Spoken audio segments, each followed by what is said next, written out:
तो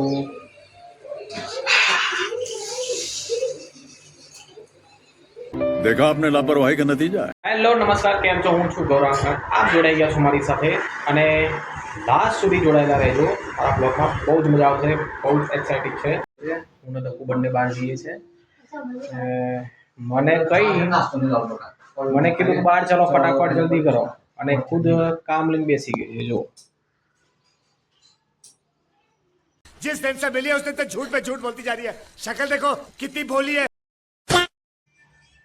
તો એક્ટિવાની ચાવી લઈ લઈએ છીએ અને હેલ્મેટ લેવું જરૂરી છે. દરેક ટુ વ્હીલર ચલાવતા હોય એમને ખાસ મારી વિનંતી છે કે તમે થોડેક બી દૂર જાઓ પણ હેલ્મેટ લેવું જરૂરી છે. હેલ્મેટ પહેરવાનું રાખો, કારણ કે સેફટી માટે બહુ જરૂરી છે. अच्छा हमको सिखा रिया है।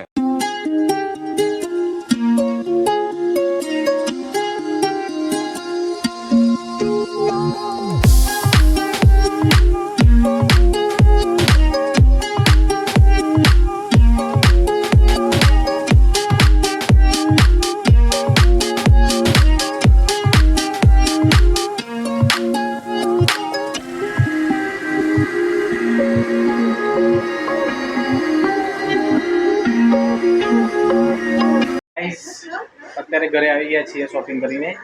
બહાર વરસાદ થોડો ચાલુ હતો અને હવે દક્કુને બહાર પીઝા ખાવા હતા. શોપિંગ કરીને પછી મને એવું કીધું કે મારે પીઝા ખાવા છે. હવે મેં એને ના પાડી દીધી પીઝા ખાવાની. अबे साले બહારનું અત્યારે ખાવું ઠીક નથી. મેં ના પાડી, એને જીદ કરી કે મારે પીઝા જ ખાવા છે. હવે अबे जल्दी बोल, कल सुबह पनवेल निकलना है। એને મને એવું કીધું કે બહારના પીઝા નહીં તો ઘરે ખાવા છે, પણ ઘરે પીઝા બનવા જોઈએ બહાર જેવા જ. મેં કીધું સારું, કંઈ વાંધો નહીં, આપણે પીઝા લઈ લઈએ છીએ, ઘરે બનાવી દઈશું. તો ચીઝ ને પીઝાનું જે આવે બધું મટીરિયલ લઈ લીધું છે. હવે ઘરે પીઝા બનાવવાના છે. હવે એક મોટી ચેલેન્જ એ છે કે બહાર જેવા પીઝા બનાવવા માટે ઓવનની જરૂર પડે છે. ઓવન નથી, તો વગર ઓવને પીઝા કેવી રીતે બનાવું છું બહાર જેવા. તો ચલો મારી સાથે પીઝા બનાવીએ, બહુ જ મજા આવશે. અને મેં ચેલેન્જ એક્સેપ્ટ કરી લીધી છે કે બહાર જેવા જ પીઝા હું બનાવી દઈશ. એટલે પીઝા બનાવવા માટે રેડી. પીઝા બનાવવા માટેની બધી જ વસ્તુ, બધા ઇન્ગ્રેડિયન્ટ્સ રેડી કરી લીધા છે મેં. પીઝા માટેનું આ જે છે, આપણે ગુજરાતી ભાષામાં રોટલો કહે છે બધા, બરાબર. આ ચીઝ છે અને આ આપણે કટિંગ કર્યું ડુંગળી, ટામેટું, કેપ્સિકમ. આ બે સોસ છે અને આ તવી પર એને ખાલી શેકવાનો જ છે એક સાઈડ. આપણે આ એક સાઈડ પીઝાનો આ જે રોટલો છે શીખી ગયો છે. હવે મેન છે, અને પહેલાં પીઝાનો એક આવે છે, કેચઅપ આવે છે, સોસ, તીખો સોસ, એ નાખી દીધો. અને બીજો સોસ છે સ્વીટ એન્ડ સ્પાઇસી. બરાબર. હવે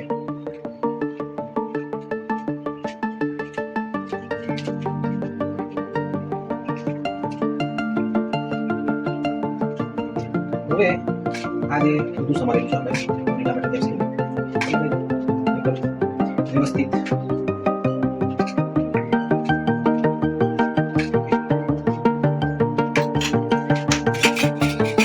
હવે બધાનું ફેવરેટ, બધાને ભાવતું ચીઝ.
ફાઇનલી પીઝા તૈયાર થઈ ગયા છે.